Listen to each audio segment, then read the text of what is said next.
Hello दोस्तों, क्या हाल चाल है। आज हम पढ़ेंगे सीजीएल 2024 में जो टायर फर्स्ट में अपने आए थे इतिहास के सवाल, वो देखेंगे। सबसे पहला सवाल है सुदर्शन झील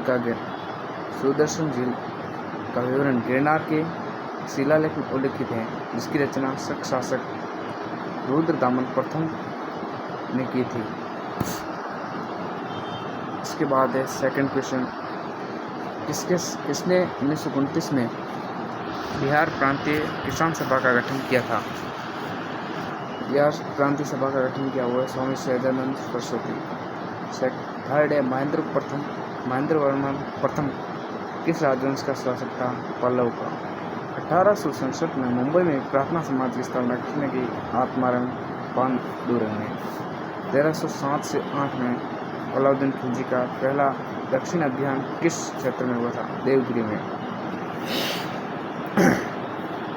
रुद्रदामन का कौन से शिलालेख शुद्ध संस्कृत में रचित प्रारंभिक भारत का पहला राजकीय शिलालेख है, वो है गिरनार शिलालेख। अरबी, फारसी और इस्लामी कानूनों के अध्ययन को बढ़ावा देने के लिए कोलकाता में मदरसा कब खोला गया। 1781 ईस्वी में। 8वां क्वेश्चन है किस क्रांतिकारी के नेतृत्व में चटगांव शस्त्रागार पर छापा मारा गया। सूर्यसेन क्रांतिकार था, इसके नेतृत्व में चटगांव शस्त्रागार पर छापा मारा गया। अकबर के शासनकाल के दौरान राजस्व मंत्री कौन था, वो था टोडरमल। अकबर के शासनकाल में दौरान राजस्व मंत्री कौन था, टोडरमल। किसने सहायक गठबंधन की प्रणाली तैयार की, वो है लॉर्ड वेलेस्ली। किस अधिनियम के तहत भारत पर शासन करने की शक्ति अंग्रेज ईस्ट इंडिया कंपनी से ब्रिटिश क्राउन को हस्तांतरित कर दी गई, वो है भारत सरकार अधिनियम 1858। ये जो अधिनियम है पुराने वाले, वो ज़्यादातर आते किस अधिनियम के तहत भारत पर शासन करने की शक्ति अंग्रेज ईस्ट इंडिया कंपनी से ब्रिटिश क्राउन को हस्तांतरित की गई, वो है भारत सरकार अधिनियम 1858। हुमायूं की मृत्यु के बाद 13 वर्षीय अकबर का 1556 में पंजाब के कन्नौर में राज्याभिषेक हुआ। ये कन्नौर है पंजाब में। जब हुमायूं की मृत्यु हो गई उसके बाद में अकबर को राज्याभिषेक किया गया, वो है पंजाब के कन्नौर में। इसके बाद नेक्स्ट क्वेश्चन है ब्रिटिश भारत के किस गवर्नर जनरल ने सती प्रथा को कानूनी रूप से समाप्त किया। सती प्रथा को समाप्त करने में राजा राम मोहन की किसने मदद की थी। अंग्रेजी गवर्नर जनरल कौन था जिसने राजा राम मोहन राय की सती प्रथा को खत्म करने में मदद की, वो था लॉर्ड विलियम बेंटिक। इसके बाद है कौन सा स्थान 1917 में गांधी जी के सत्याग्रह से संबंधित है। चंपारण। जो चंपारण में सत्याग्रह हुआ था 1917 में, गांधी जी ने वहाँ पर अपने यानी कि भागीदारी निभाई थी। इसके बाद है किस दक्षिणी भारतीय साम्राज्य के अंतर्गत महाबलीपुरम मंदिर वास्तुकला के एक महत्वपूर्ण केंद्र के रूप में उभरा, वो है पल्लव। 7वीं शताब्दी ईस्वी में इस्लाम नामक एक नए धर्म का जन्म अरब में हुआ। 7वीं शताब्दी ईस्वी में इस्लाम नामक एक नए धर्म का जन्म अरब में हुआ। इसके बाद है राजराजा और महाराजा की उपाधि वाले गौतमी पुत्र सातकर्णी किस राजवंश से संबंधित थे। ये प्रश्न है डायरेक्ट अपन पूछे तो ये गौतमी पुत्र जो सातकर्णी था उसका वंश पूछा, राजवंश पूछा, वो है सातवाहन। बलबन द्वारा दिल्ली सल्तनत के किस विभाग का पुनर्गठन किया गया। दीवान-ए-अर्ज का। दीवान-ए-अर्ज बलबन के शासनकाल में एक विभाग था, उसका पुनर्गठन किया गया।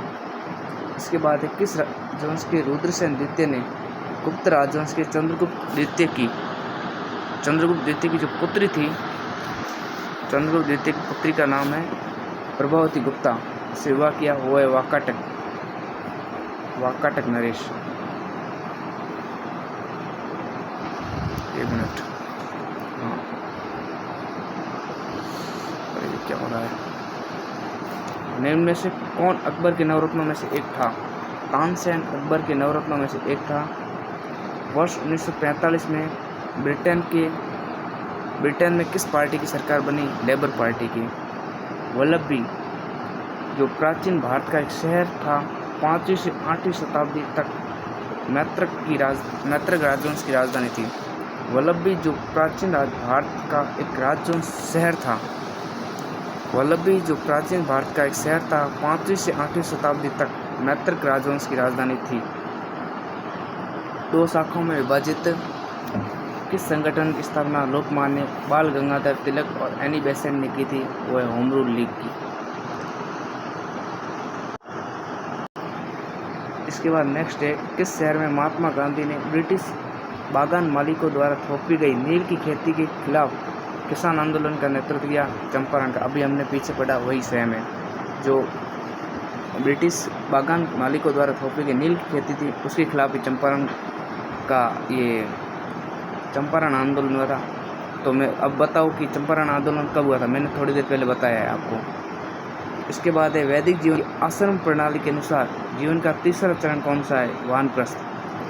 3 चरण होते हैं, ग्रस्त, ये देखो ग्रस्त नहीं, ब्रह्मचर्य, ग्रस्त, वानप्रस्थ और संन्यास।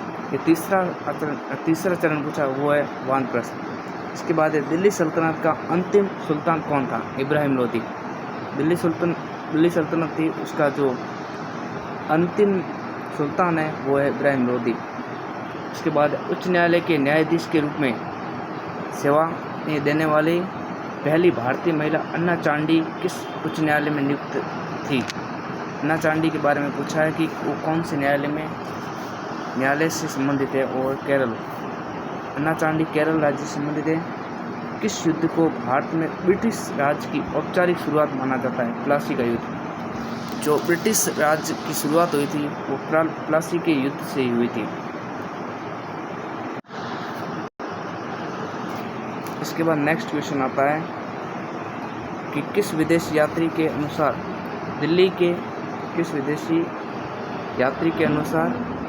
दिल्ली के लोग सुल्तान को अपशब्दों भरे पत्र लिखते थे, जिसके कारण सुल्तान ने उन्हें दंडित करने के लिए राजधानी को स्थानांतरित करने का निर्णय लिया? वो है इब्न बतूता। जो इब्न बतूता था उसके अनुसार दिल्ली के लोग सुल्तान को अपशब्दों भरे पत्र लिखते थे, जिसके कारण सुल्तान ने उन्हें दंडित करने के लिए राजधानी को स्थानांतरित करने का निर्णय लिया। ये क्वेश्चन तो इब्न बतूता से आया हुआ है, किताब से इसकी पूछी हुई है, लेकिन जो ये क्वेश्चन है थोड़ा घुमा के पूछा है। हमें थोड़ा ध्यान रखना है कि अगर एलिमेंट मेथड भी हमें अपनाना ज़रूरी है। 1909 में के मार्ले मिंटो सुधारों के संदर्भ में निम्नलिखित कथनों पर विचार कीजिए। मार्ले मिंटो से अब क्वेश्चन आ गया है, इन्हें अब प्रश्न कौन सा सही है वो बताना है कि इसमें ऑप्शन है थर्ड, ABC तीनों सही है। इन्हें भारतीय परिषद के अधीन 1909 भी कहा जाता है। 1909 को मार्ले मिंटो सुधार से भारतीय परिषद अधिनियम 1909 भी कहा जाता है। उन्होंने विधान परिषदों की ताकत में वृद्धि की, मुसलमानों को पृथक निर्वाचन क्षेत्र का अधिकार दिया। जो मार्ले मिंटो सुधार है उसकी शुरुआत यानी 1909 में हुई, इसलिए भारतीय परिषद अधिनियम 1909 कहा जाता है। और उन्होंने विधान परिषदों की ताकत में भी वृद्धि की, मुसलमानों को पृथक निर्वाचन क्षेत्र का अधिकार भी दिया। इसके बाद है सोने और तांबे, एक मिनट है, सोने और तांबे के सिक्के जारी करने वाले वासुदेव प्रथम एक कुषाण शासक थे। डायरेक्ट प्रश्न है, अपना ये आगे वाला अगर याद नहीं है, वासुदेव प्रथम हमें याद है तो कुषाण डायरेक्ट हम टिक कर सकते हैं। इसके बाद है फरवरी 1922 में संयुक्त प्रांत में कौन सी घटना घटी? चोरी चोरा। 1922 जो फरवरी 1922 में चोरी चोरा घटना घटित हुई थी, यह हर किसी बच्चे को पता होनी चाहिए। इसके बाद में 1857 के सिपाही विद्रोह के संदर्भ में किस तारीख को मेरठ के सैनिकों ने दिल्ली के लिए यात्रा शुरू की? वो है 10 मई। 10 मई की वो तारीख थी जब से मेरठ से हमारा 1857 की क्रांति शुरुआत हुई थी और पूरे भारत में 1857 की क्रांति का आगाज हुआ था। इसके बाद है ब्रिटिश भारत के निम्नलिखित संस्थानों का उनसे संबंधित संस्थापकों के साथ मिलान करना। अब ये मिलान वाला क्वेश्चन आ गया है। आजकल अब SSC भी एडवांस होने लगी यूपीएससी की तरह, वो भी मिलान वाले क्वेश्चन पूछने लगी है। तो हमें बताना है कि कौन सा सही है और कौन सा गलत है। बंगाल की एशियाटिक सोसाइटी, इसकी स्थापना वॉरेन हेस्टिंग ने की, ये बिल्कुल सही है। नहीं, ये गलत है। बंगाल की एशियाटिक सोसाइटी की स्थापना की थी सर विलियम जोन्स ने। और बनारस संस्कृत कॉलेज, जो बनारस संस्कृत कॉलेज है, उसकी स्थापना की थी जोनाथन डंकन ने। और फोर्ट विलियम कॉलेज की स्थापना की थी अपने लॉर्ड वेलेस्ली ने। कलकत्ता में जो मदरसा है, कलकत्ता में मदरसे की स्थापना की थी वॉरेन हेस्टिंग ने की थी। कलकत्ता में मदरसे की स्थापना फोर्ट विलियम कॉलेज की स्थापना लॉर्ड वेलेज ने की। बनारस संस्कृत कॉलेज की स्थापना जोनाथन डंकन ने की। बंगाल की एशियाटिक सोसाइटी की स्थापना अपने सर विलियम जोन्स ने की। अब इसके बाद है एलोरा का भव्य कैलाश मंदिर किस राष्ट्रकूट राजा के शासनकाल के दौरान बनाया गया। प्रश्न पूछा है राष्ट्रकूट राजा जो कैलाश मंदिर का निर्माण किसने किया, वो है कृष्ण प्रथम। ये सवाल बहुत ज़्यादा आते हैं, मंदिर वगैरह हमें याद कर रखने ज़रूरी है। मंदिर हो गए, मस्जिद हो गए, इनसे सवाल सबसे ज़्यादा आते हैं। स्टैटिक में ये सभी शामिल होते हैं। मैं इसकी स्टैटिक की अलग से क्लास लूँगा, लेकिन अभी क्या है कि PYQ सबसे बहुत ज़रूरी होता है, इसलिए मैं PYQ लेके आया हूँ, क्योंकि 24 में क्या आए वो आपको देखना ज़रूरी है। इसलिए मैं अगर कोई मेंस की तैयारी भी कर रहा है तो उसको भी 24 वाले यानी कि प्री में जो क्वेश्चन आए वो देख के जाना ज़रूरी होता है। किस स्वतंत्रता सेनानी को देश बंधु के नाम से जाना जाता है। चित्तरंजन दास जो थे उन्हें देश बंधु के नाम से जाना जाता है। इसके बाद है वेदांग हिंदू धर्म के सहायक विषय हैं।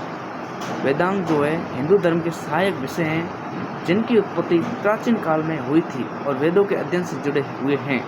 इनकी संख्या पूछिए, यानी कि वेदांगों की संख्या में संख्या पूछिए। वेदांगों की संख्या 4 है, 6 और वेद है 4, ऋग्वेद, यजुर्वेद, सामवेद, अथर्ववेद। वेदांग 6 कौन कौन बताएगा कमेंट में बताना वेदांगों की संख्या, यानी कि वेदांगों के नाम सब बताएंगे जिसको भी आते हो, वरना मैं आपको बता दूंगा कल नेक्स्ट वीडियो में। शांति निकेतन की स्थापना किसने और कब की, वो है रविंद्रनाथ टैगोर 1901 में। शांति निकेतन की स्थापना किसने और कब की, वो है रविंद्रनाथ टैगोर 1901 में। कौन मुख्य रूप से 1893 में शिकागो में आयोजित की गई विश्व धर्म संसद में संबंधित है, वो है स्वामी विवेकानंद वो महान हिंदुओं में से एक हैं, जिन्होंने जो शिकागो में लोगों ने यानी कि तमाशा बना दिया कि ये क्या बोलेगा। जब उन्होंने अपना अंग्रेजी में एक भाषण दिया तब सभी लोग यानी कि वहाँ पर शांत हो गए। ऐसा व्यक्तित्व हमें बनाना ज़रूरी है कि हमें लोग क्या बोलते वो नहीं, हम जब बोलें तब लोग चुप रह जाए, ये होना चाहिए। इसलिए हमें ज्ञान ज़रूरी है। इसके बाद नेक्स्ट है किस युद्ध के में गौर के मुहम्मद ने 1194 में घेड़वाल वंश के जयचंद्र को हराया, वो है चंदावर का युद्ध। चंदावर का युद्ध जो था उसी में घेड़वाल ने गुप्तों के सहायक प्रमुख थे। उन्होंने पश्चिमी भारत में एक स्वतंत्र राज्य की स्थापना की थी। ध्रुवसेन द्वितीय इस राजवंश का सर्वाधिक महत्वपूर्ण शासक था। प्रश्न है कि ध्रुवसेन द्वितीय किस राजवंश से संबंधित है, वो है मैत्रक। तो मैत्रक राजवंश है उससे संबंधित ध्रुवसेन द्वितीय है। 12 मार्च 1930 को जब महात्मा गांधी ने दांडी मार्च शुरू किया था तब भारत का वायसराय कौन था, वो है लॉर्ड इरविन। नेक्स्ट है वेंद्य शक्ति किस राजवंश का संस्थापक था। वेंद्य शक्ति था वाकाटक का। 1817 में खुर्दा का विद्रोह किस क्षेत्र में हुआ, वो है ओडिशा में। इसके बाद नेक्स्ट है हड़प नीति भारत के किस गवर्नर जनरल द्वारा तैयार की गई एक विलय नीति है। हड़प नीति के बारे में प्रश्न आया है, लॉर्ड वेलेस्ली। हड़प नीति है लॉर्ड डलहौजी हड़प नीति है लॉर्ड डलहौजी से संबंधित। भारतीय राष्ट्रीय सेना का गठन किस देश में किया गया था। भारतीय जो राष्ट्रीय सेना का गठन है वो सिंगापुर में किया गया था। सबसे महान चोल शासकों में से एक राज प्रथम ने 985 ईस्वी से 1014 ईस्वी तक शासन किया। यह हमें इस उनके जो शासन करने वाले टाइमिंग होता है, टाइम पीरियड, वो भी याद रखनी ज़रूरी है, क्योंकि आजकल एसएससी ये भी पूछने लगा है। जेम्स रेनले को हिंदुस्तान का मानचित्र तैयार करने के लिए किसने कहा था? जो जेम्स रेनले थे, उनको हिंदुस्तान का मानचित्र तैयार करने के लिए किसने कहा था? वो है रॉबर्ट क्लाइव। गुप्तों के पतन के बाद मोखरिया का उदय किस क्षेत्र में हुआ? जो मोखरिया है उसका उदय पूछा है, कहाँ से हुआ है? मोखरिया का उदय, सॉरी एक मिनट, मोखरिया का उदय कौन सा क्वेश्चन था यार, आप तुम भुला देते हो। हाँ ये रहा 49। गुप्तों के बाद मोखरिया का उदय किस क्षेत्र में हुआ? वो है कनौज।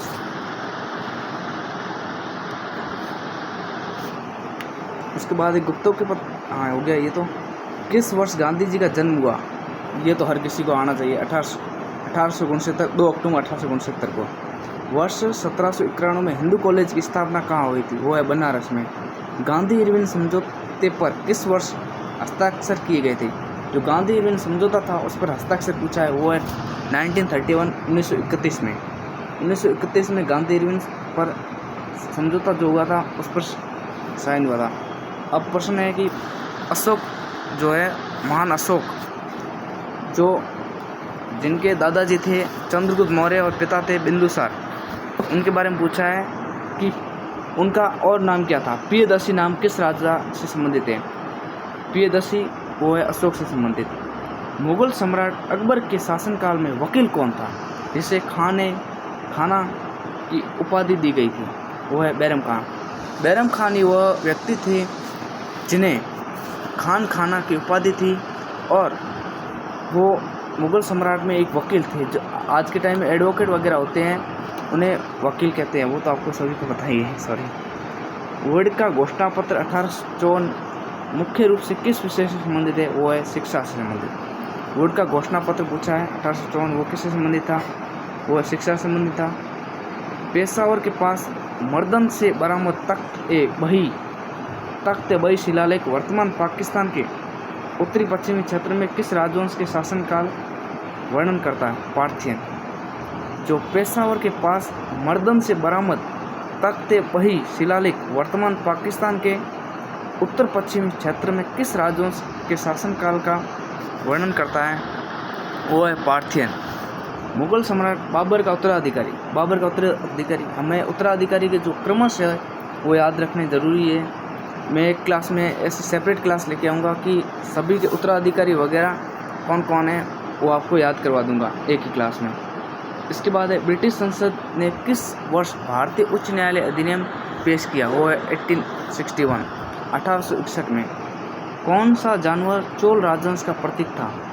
प्रश्न है कि चोल राजवंश का प्रतीक कौन सा यानी कि जानवर था? वो है बाघ। किस शासक ने उत्तरी भारत में विभिन्न स्थानों पर 5 खगोलीय वेधशालाएं बनाई? सवाई जय सिंह द्वितीय। जो सवाई जय सिंह द्वितीय थे, उन्होंने उत्तरी भारत में विभिन्न स्थानों पर 5 खगोलीय वेधशालाएं बनाई। वो है सवाई जय सिंह। नेक्स्ट है 1927 में समता सैनिक दल की स्थापना किसने की? BR अम्बेडकर। भीमराव अम्बेडकर ने समता सैनिक दल की स्थापना 1927 में की थी। इसके बाद है डिमेकस, जो एक यूनानी राजदूत था, मौर्य राजा बिंदुसार के शासनकाल के दौरान भारत आया। डिमेकस का पूछा है कि किसके शासनकाल के दौरान यानी भारत आया था, किसने भेजा था, वो आप बताएंगे। किसका यानी राजदूत था, और मौर्य राजा बिंदुसार के शासन काल के दौरान भारत आया था वो तो पता है, लेकिन ये किसका राजदूत था ये आपको बताना होगा, और कहाँ से था वो भी बताना होगा। मौखरियों के पश्चिम उत्तर प्रदेश के किस शहर पर शासन किया था? जो मौखरियों ने पश्चिमी उत्तर प्रदेश, जो उत्तर प्रदेश का जो पश्चिमी इलाका है वहाँ पर मौखरियों ने शासन किया था, जिसने समय के साथ उत्तर भारत के राजनीतिक केंद्र पाटलिपुत्र को प्रतिस्थापित कर दिया। वो है कन्नौज। इसके बाद है द्वितीय गोलमेज सम्मेलन में गांधी जी ने किस दल का प्रतिनिधित्व किया? वो है भारतीय राष्ट्रीय कांग्रेस। ये तो हर किसी को पता है कि गांधी जी भारतीय राष्ट्रीय कांग्रेस से संबंधित थे, इसलिए ये तो कोई हार्ड क्वेश्चन है ना, ये तो हर किसी को आता है। इसके बाद है 1814 में आत्मीय सभा की स्थापना किसने की? राजा राममोहन राय। ये भी हमें नॉलेज होना चाहिए क्योंकि हम बचपन से पढ़ते आ रहे हैं कि आत्मीय सभा की स्थापना किसने की? राजा राममोहन राय ने 1814 में की। इसके बाद है 8वीं शताब्दी में भारत में किस पाल राजा के संरक्षण में विक्रमशिला विश्वविद्यालय की स्थापना की? पाल राजा था धर्मपाल। धर्मपाल के शासनकाल में विक्रमशिला विश्वविद्यालय की स्थापना की थी। और इसके बाद वैदिक काल में प्रचलित वर्ण व्यवस्था के अनुसार निम्न में से कौन सा वर्ण एक वर्ण नहीं है? वर्ण तो मैंने आपको पहले से पढ़ाए थे, ब्राह्मण, क्षत्रिय, वैश्य, शूद्र, लेकिन ये समिति कोई वर्ण नहीं है, समिति ये गलत है। शीदो और कानू किस आदिवासी विद्रोह के नेता थे? शीदो और कानू का पूछा है, जो कि संथाल विद्रोह से संबंधित है। उसके बाद है 1828 में कलकत्ता में ब्रह्म समाज की स्थापना किसने की? वो है राममोहन राय ने। जो राजा राममोहन राय हम कहते हैं, उन्होंने कलकत्ता में ब्रह्म समाज की स्थापना 1828 में की थी। किस अधिनियम के तहत ब्रिटिश भारत के प्रशासन को नियंत्रित और संचालित करने के लिए इंग्लैंड में नियंत्रण बोर्ड की स्थापना की गई? वो है पिट्स इंडिया अधिनियम 1784। पिट्स इंडिया अधिनियम जो 1784 है, उसके तहत ब्रिटिश भारत के प्रशासन को नियंत्रित और संचालित करने के लिए इंग्लैंड में नियंत्रण बोर्ड की स्थापना की गई। पिट्स इंडिया अधिनियम 1784। किस भारतीय राजनेता को लोकनायक कहा जाता है? लोकनायक जयप्रकाश नारायण को लोकनायक से कहा जाता है। वो प्रश्न है, वो है जयप्रकाश नारायण। इसके बाद है भारत में किस गवर्नर जनरल द्वारा 1792 में दरोगा प्रणाली की शुरुआत की गई? जो दरोगा प्रणाली है उसकी शुरुआत का पूछा है, वो किस भारत में किस गवर्नर जनरल द्वारा 1792 में दरोगा प्रणाली की शुरुआत की गई? वो है लॉर्ड कॉर्नवालिस। लॉर्ड कॉर्नवालिस जो थे, उन्होंने 1792 में दरोगा प्रणाली की शुरुआत की थी। इसके बाद किस साम्राज्य को अहार या राष्ट्र नामक उपविभागों में विभाजित किया गया था, जिसका अर्थ जिला था? वो है सातवाहन।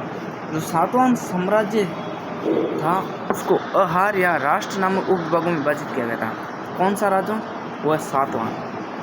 पांड्य साम्राज्य का उल्लेख सबसे पहले मेगस्थनीज ने किया था, जिसने कहा था कि उनका साम्राज्य मोतियों के लिए प्रसिद्ध था। उनकी राजधानी क्या है? प्रश्न क्या है? पांड्य साम्राज्य की राजधानी। डायरेक्ट हमें पांड्य साम्राज्य की राजधानियों से भी क्वेश्चन आते हैं, इसलिए हमें राजधानियाँ सबकी याद होनी जरूरी है। जो प्राचीन काल में राजधानियाँ थी, प्राचीन और मध्यकाल में जो राजाओं की राजधानियाँ थी यानी कि राज्य की, वो हमें याद होनी जरूरी है। यहाँ पर पूछा है पांड्य के क्षेत्र की राजधानी, वो है मदुरई। अशोक के किस प्रमुख शिलालेख में कलिंग युद्ध का उल्लेख किया गया है? जो अशोक का शिलालेख है, अशोक के जो शिलालेख है ना, वो भी याद होनी जरूरी है क्योंकि इससे लगभग हर साल एक ना एक सेप्ट में आता है क्वेश्चन। वो है अशोक के किस प्रमुख शिलालेख में कलिंग युद्ध का उल्लेख है? वो है 13वें में। किस अधिनियम ने द्वैध शासन को समाप्त करके प्रांतीय स्वायत्तता की शुरुआत की? जो द्वैध शासन था उसको समाप्त किया, वो है भारत सरकार अधिनियम 1935। भारत सरकार अधिनियम 1935 जो है, उसमें द्वैध शासन को समाप्त करके प्रांतीय स्वायत्तता की शुरुआत की गई। 1873 में अमृतसर में कौन सा सिख सुधार आंदोलन प्रारंभ हुआ था? अमृतसर में सिख सुधार आंदोलन कौन सा प्रारंभ हुआ 1873 में? वो है सिंह सभा आंदोलन। सिंह सभा आंदोलन जो है 1873 में अमृतसर में सिख सुधार आंदोलन शुरू हुआ। किस घटना के कारण रविंद्रनाथ टैगोर ने अपनी पीड़ा व्यक्त करते हुए ब्रिटिश सरकार को नाइटहुड की उपाधि दी? जो ब्रिटिश सरकार रविंद्रनाथ टैगोर को नाइटहुड की उपाधि मिली थी, वो है जलियांवाला बाग हत्याकांड के बाद मिली थी ब्रिटिश सरकार के द्वारा। इसके बाद है तैमूरी परंपरा के अनुसार हुमायूं को अपने भाइयों के साथ सत्ता साझा करनी थी। हुमायूं का दिल्ली, आगरा और मध्य भारत पर नियंत्रण था, जबकि उसके भाई कामरान का नियंत्रण किस क्षेत्र पर था? वो है अफगानिस्तान और पंजाब पर। तैमूरी परंपरा के अनुसार हुमायूं को अपने भाइयों के साथ सत्ता साझा करनी थी। हुमायूं का दिल्ली, आगरा और मध्य भारत पर नियंत्रण था, जबकि उसके भाई कामरान का नियंत्रण। अब प्रश्न क्या है, इतना घुमा के पूछा है, लेकिन प्रश्न इतना छोटा सा ही, लास्ट में हम देख रहे हैं ना कामरान का नियंत्रण किस क्षेत्र पर था? हमें यही बताना, अफगानिस्तान और पंजाब पर। खुदाई खिदमतगार एक स्वैच्छिक संगठन भारत के किस नेता द्वारा स्थापित किया गया था? खान अब्दुल गफ्फार खान। जो खान अब्दुल गफ्फार खान थे, उन्हीं के द्वारा खुदाई खिदमतगार एक स्वैच्छिक संगठन, ये कुछ नहीं खाद, ये प्रश्न है कि खुदाई खिदमतगार किस नेता द्वारा स्थापित किया गया? वो खान अब्दुल गफ्फार खान। किस शासन के दौरान चतुर्थ बौद्ध संहिता में बौद्ध धर्म दो विचारधाराओं हीनयान और महायान में विभाजित हुआ? वो है कुषाण। मैं आपको इसकी ट्रिक बताता हूँ। वो जो संहिता 4 हुई थी, उन्हें हम 4 यानी कि वो किसने करवाई थी वो बताता हूँ। अक्काक पहली करवाई थी अशोक ने, दूसरी कराई थी कालाशोक ने, तीसरी कराई थी अजातशत्रु ने, चौथी कराई थी कुषाण ने। हाँ ठीक है। अब इसके बाद है गुट निरपेक्ष आंदोलन का पहला आधिकारिक शिखर सम्मेलन कहाँ आयोजित किया गया? वो है यूगोस्लाविया। गुट निरपेक्ष आंदोलन का पहला आधिकारिक शिखर सम्मेलन कहाँ आयोजित किया गया? यूगोस्लाविया में। प्रायद्वीपीय भारत में कौन सा साम्राज्य उत्तरी महाराष्ट्र और विदर्भ का पर शासन करने वाली स्थानीय शक्ति था? वह वाकाटक। प्रायद्वीपीय भारत में कौन सा साम्राज्य उत्तरी महाराष्ट्र और विदर्भ पर शासन करने वाली स्थानीय शक्ति थी? वह वाकाटक। 10वीं शताब्दी में भारत में महारानी लीदा उत्तर भारत के किस क्षेत्र की शासिका बनी? वो है कश्मीर की। 10वीं शताब्दी में भारत में महारानी लीदा उत्तर भारत के किस क्षेत्र के शासिका बनी? कश्मीर की। किस वर्ष में वीडी सावरकर को अंग्रेजों द्वारा अंडमान जेल में भेजा गया? जो वीडी सावरकर थे, उन्हें अंडमान की जेल में भेजा गया था। वो कब भेजा गया था? अंग्रेजों ने वीडी सावरकर को अंडमान जेल में भेजा था 1911 में। 1539 में चौसा की लड़ाई हुमायूं और शेरशाह सूरी ने लड़ी थी। इसमें प्रश्न है कि चौसा की लड़ाई हुमायूं और किसके बीच में हुई? वो है शेरशाह सूरी। हुमायूं और शेरशाह सूरी, याद करो, शेरशाह की लड़ाई। एक्स्ट्रा याद है तो एक्स्ट्रा याद करना पड़ी थोड़ी देर। अब गांधी जी के बारे में थोड़ा बहुत बताओ। फिर से यूँ नहीं है, बक्सर युद्ध के बारे में थोड़ा बहुत बताइए। यूँ कौन वैन कोई छोरा की वे नया दिला हुआ है, वो सिर्फ यूँ है कि कंटेंट ढूंढो, पढ़नो बस।